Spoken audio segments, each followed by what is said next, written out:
Hello and welcome back. Assalamu alaikum dear students of class 10th.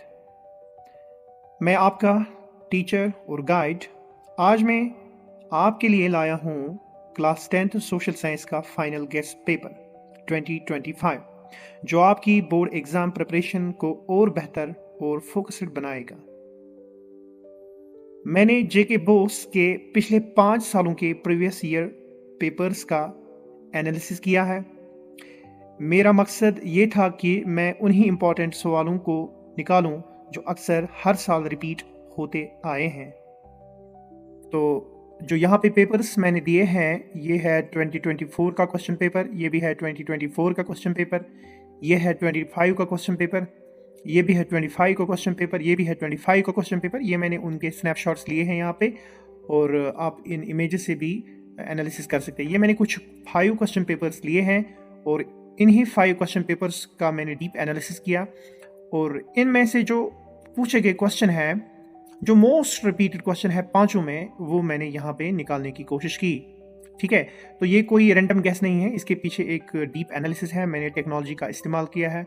Technology की मदद से मैंने कुछ यहाँ पे क्वेश्चंस एक्सट्रैक्ट किए हैं इन पेपर से which have been most often repeated. ठीक है, तो चलिए डियर स्टूडेंट्स चलते हैं, देखते हैं कि कौन से ऐसे क्वेश्चंस आए हैं इन पेपर्स में जो कॉमन है। ठीक है, मैंने कॉमन क्वेश्चंस मतलब ढूंढने की कोशिश की। तो चलिए देखते हैं आगे एक एक करके। बट स्टार्ट करने से पहले एक डिस्क्लेमर है। ठीक है, इस क्वेश्चन पेपर का जो पर्पस है वो ये था कि मैंने एक एनालिसिस किया है। ये कोई रैंडम गेस नहीं है, कोई अलादीन का चिराग नहीं है कि मैं वही क्वेश्चंस आपको बताऊंगा जो एग्जाम में आने ही आने हैं। तो वो मैं नहीं कह रहा हूँ। मैंने एक डीप एनालिसिस की है।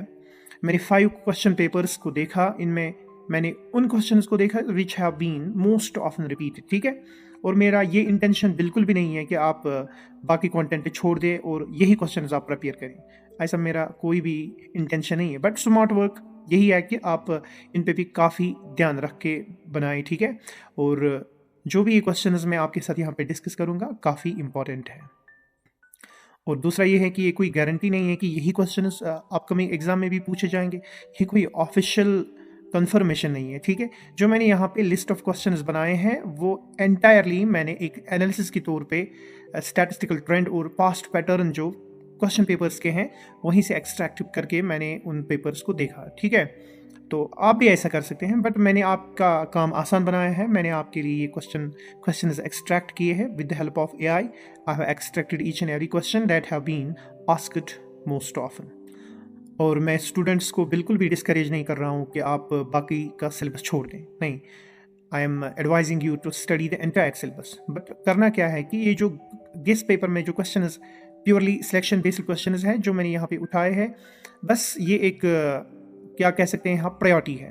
मतलब कौन से ऐसे क्वेश्चन हैं which have been asked many number of times और which have been repeated many number of times. ठीक है, और आपका इंटेंशन बिल्कुल भी ये नहीं होना चाहिए कि that I am assuming any responsibility for the actual outcome of this paper. ठीक है, बस ये एक रैंडम भी नहीं कह सकते, एक साइंटिफिक तौर पे मैंने ये गेस्ट पेपर बनाया है क्योंकि जो भी एग्ज़ाम हम देते हैं हम PYQ को पहले सॉल्व करके जाते हैं। तो उसी हिसाब से मैंने आपके लिए ये PYQs बनाए। ये कैसे बनाए मैंने वो क्वेश्चंस देखे which have been asked multiple times. तो चलिए बेटा आगे देखते हैं कि कौन से ऐसे क्वेश्चंस हैं जो इस पेपर में मैंने रिकॉर्ड किए हैं। चलिए डियर, सबसे पहले हम देखते हैं section 1 high yield short answer type questions.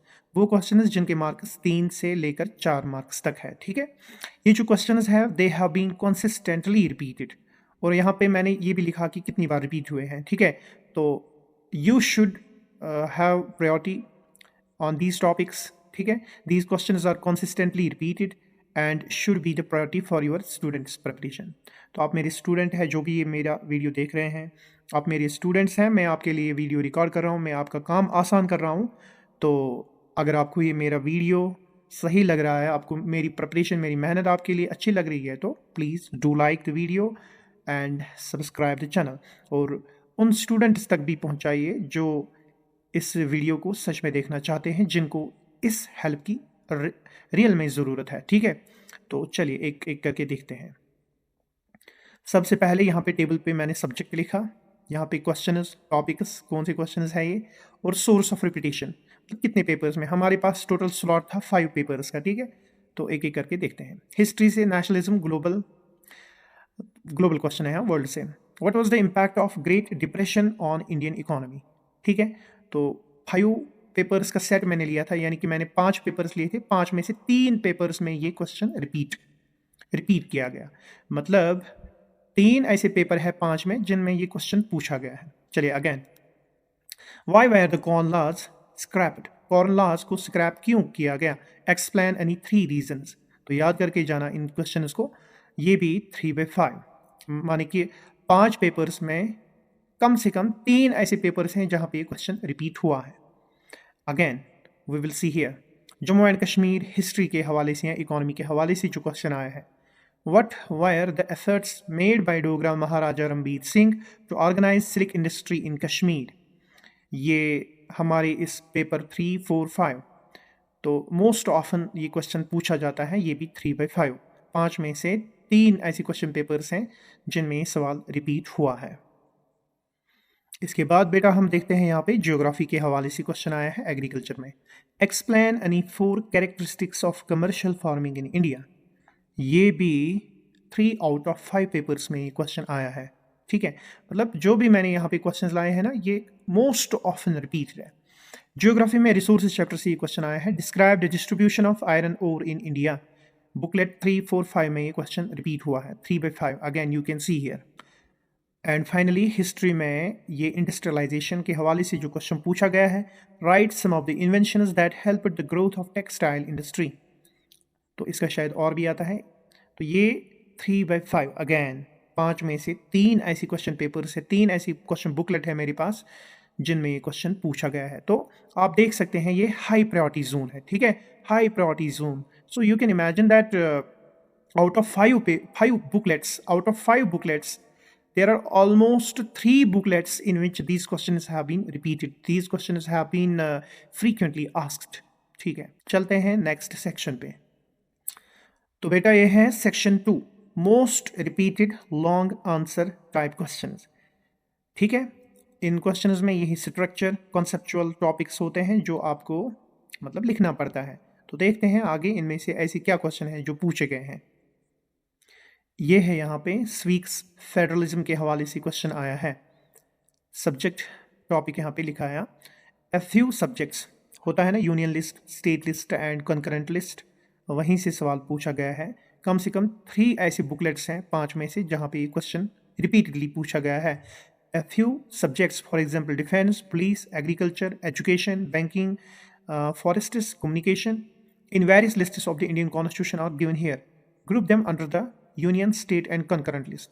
अगर आपने इस टॉपिक को छोड़ा है ना, अगर आपने इस टॉपिक को अंडर एस्टिमेट किया है, प्लीज़ इसको प्रिपेयर करके जाना। पहले ये चीज़ सीख लेना, यूनियन लिस्ट क्या होता है, स्टेट लिस्ट क्या होता है, कंकरेंट लिस्ट क्या होता है, फिर उनके अंदर लिखना आप एग्जाम्पल्स। मिसाल के तौर पर जो ये क्वेश्चन में आया है डिफेंस, ये यूनियन लिस्ट में आता है, पुलिस किसके लिस्ट में आता है, एग्रीकल्चर किसके लिस्ट में आता है, एजुकेशन कहाँ पे आता है, बैंकिंग कहाँ पे आती है, फॉरेस्ट कहाँ पे आते हैं, ठीक है। यूनियन लिस्ट में कौन कौन से ऐसे सब्जेक्ट्स हैं, इसी तरह स्टेट लिस्ट में क्या ऐसे सब्जेक्ट्स हैं, और कंकरेंट लिस्ट में ऐसे क्या सब्जेक्ट्स हैं। और जो इन तीनों में सब्जेक्ट्स नहीं हैं, मिसाल के तौर पर यूनियन लिस्ट, स्टेट लिस्ट और कंकरेंट लिस्ट के अलावा भी एक लिस्ट होता है जिसको कहते हैं रेसिडुअरी पावर्स। वो आपको पता होना चाहिए कि residuary powers belong to the central government. तो ये भी पता होना चाहिए, थोड़ा सेफर साइड से आप जाना, आप 1 स्टेप अहेड जाना, 1 स्टेप ज़्यादा ही प्रिपरेशन करके जाना, ठीक है। तो ये एक क्वेश्चन था स्वीक्स के हवाले से जो मल्टीपल नंबर ऑफ टाइम्स पूछा गया है। अगर आप इन क्वेश्चंस का आउटकम देखेंगे, अगर आप इन क्वेश्चंस की रिपीटेशन देखेंगे, दैट्स ऑलमोस्ट 60%, ठीक है। 60% ये क्वेश्चंस हैं जो आए हैं कम से कम 3/5, 5 में से कम ऐसे 3 बुकलेट्स हैं जहाँ पे ये क्वेश्चंस पूछे गए हैं, और यहाँ पे बुकलेट का नंबर भी है। चलिए आगे देखते हैं और एक क्वेश्चन। ये जो क्वेश्चन है ये सेक्शन 3 से most frequent objective type question, हाँ ये याद रखना। ऑब्जेक्टिव टाइप क्वेश्चन जो है ये आपको बोनस दिलवा सकते हैं। अगर आपने ऑब्जेक्टिव्स को सही किया तो ये ऑब्जेक्टिव्स 10-20 आते हैं कम से कम आपके पेपर में, तो आप इनको अच्छे से प्रिपेयर करके जाना। और यहाँ पे भी आप देख सकते हैं source of repetition, that They have been asked almost 2 out of 5 booklets. देखिए बेटा, यहाँ पे जो ऑब्जेक्टिव्स आए हैं ना, वो कुछ यूं है। The rise of nationalism in Europe, who became the king of United Italy in 1861। 5 booklet में से ऐसे 2 बुकलेट है जहाँ पे ये क्वेश्चन सेम है, तो आपको पता होना चाहिए विक्टर इमैनुअल सेकंड ये था। इसके बाद नेशनलिज्म इन इंडिया के हवाले से क्वेश्चन आया है Simon commission. Simon commission India में कब आया, मतलब when did the Simon commission arrive in India. पता होना चाहिए आपको 1928। 1928। वन मोर क्वेश्चन, स्वीक से ये क्वेश्चन है, डेमोक्रेसी से। Rule of people is known as, तो पता है आपको डेमोक्रेसी, तो डेमोक्रेसी से ये क्वेश्चन पूछा गया है, स्वीक्स यानी कि पॉलिटी से क्वेश्चन पूछा गया है। और 5 में से ऐसे 2 बुकलेट्स हैं जहां पे ये क्वेश्चन सेम है।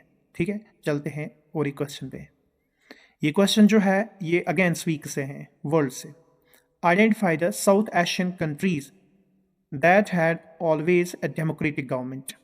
थोड़ा यहाँ पे गड़बड़ हुई है, मैं आपको एक पीडीएफ भी प्रोवाइड करूँगा। ये जो पीडीएफ आप देख रहे हैं ना, इसका मैं बेटर वर्जन आपको प्रोवाइड करूँगा। आप इस कमेंट्स में देखना या डिस्क्रिप्शन में देखना, यू कैन डाउनलोड इट। तो साउथ एशियन कंट्री आपको देखनी है जहाँ पे हमेशा एक डेमोक्रेटिक गवर्नमेंट हुआ करती थी, तो आप देख लेना इस क्वेश्चन को भी, काफ़ी इजी है। 2 आउट ऑफ 5 पेपर्स जहाँ ये क्वेश्चन पूछा गया है, जहाँ पे ये क्वेश्चन सेम है। तो देख सकते हैं आप यहाँ पे, मैंने ये पीडीएफ खोली। Identify the south Asian countries that always had a democratic government. Always had, जहाँ पे हमेशा हुआ करती थी एक डेमोक्रेटिक गवर्नमेंट। जब ये क्वेश्चन आएगा, अगर इंडिया ऑप्शन में है तो लिख लेना, ठीक है। यह क्वेश्चन इसका अपोजिट आता है। Identify the south Asian country that never had a democratic government, तो म्यांमार वगैरह लिखना आप, ये भी ऑप्शन में दिया गया होगा। अगेन अब जाते हैं हम जियोग्राफी और इकोनॉमिक्स पे। मैन्युफैक्चरिंग इंडस्ट्रीज के हवाले से क्वेश्चन आए हैं। Which town is the electronic capital of India. Bengaluru, आपको पता है 3 आउट ऑफ 5 पेपर्स में ये क्वेश्चन सेम है। सेक्टर्स ऑफ इकोनॉमी के हवाले से ये क्वेश्चन आया है। Manufacturing is an activity of which type. आपको पता है कि सेक्टर्स ऑफ इकोनॉमी 3 है, प्राइमरी, सेकेंडरी और टैरिशरी। प्राइमरी में हम ज़्यादातर एग्रीकल्चरल काम करते हैं। मैन्युफैक्चरिंग क्या होता है, जब हम रॉ मटेरियल्स को एक फिनिशड प्रोडक्ट में कन्वर्ट करते हैं। मैन्युफैक्चरिंग सेकेंडरी सर्विसेज में या सेकेंडरी एक्टिविटी में आती है। तो ये क्वेश्चन 2 बुकलेट्स में पूछा गया है। मेरे पास 5 बुकलेट है, 5 में से 2 ऐसी बुकलेट्स है जहाँ पे ये क्वेश्चन सेम है अगेन, और यहाँ पे लिखा है सिमिलर है। मैप वर्क के हवाले से क्वेश्चन आए हैं। आइडेंटिफाई एंड लोकेट फेडरल और unitary countries on a world map.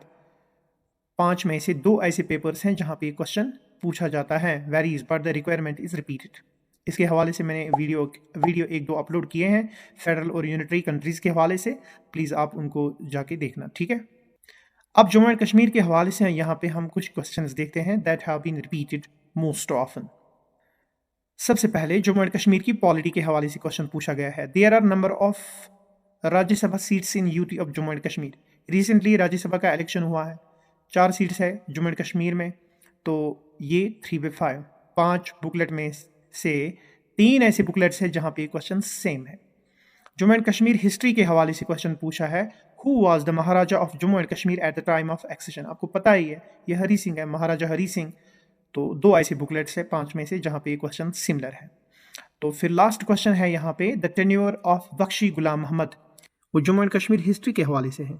The tenure of Bakshi Ghulam Mohammad, ठीक है। बख्शी गुलाम मोहम्मद के दौर में एजुकेशन मिनिस्टर कौन था, तो वो था गुलाम मोहम्मद सादिक।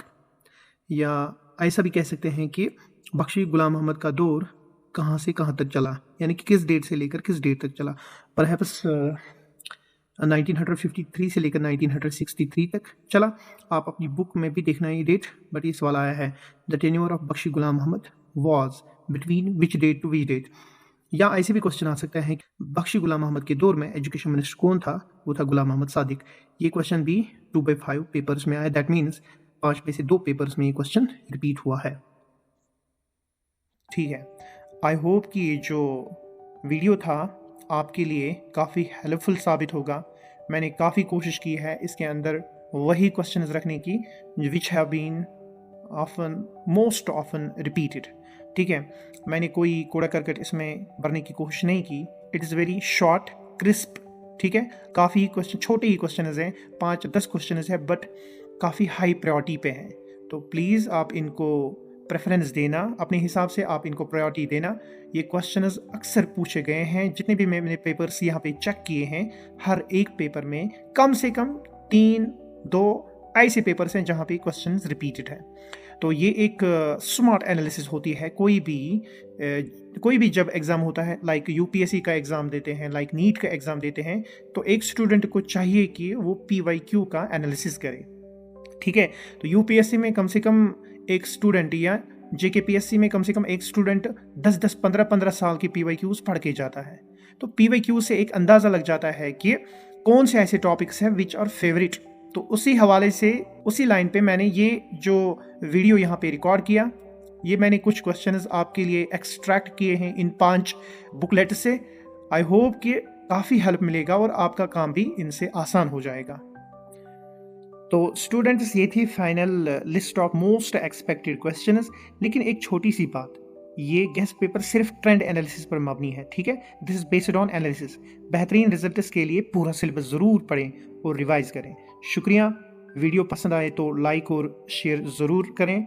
चैनल को सब्सक्राइब करें ताकि आप तक ऐसे और एजुकेशनल अपडेट्स पहुंचते रहें। Best of luck for your board exams. Allah हाफिज़।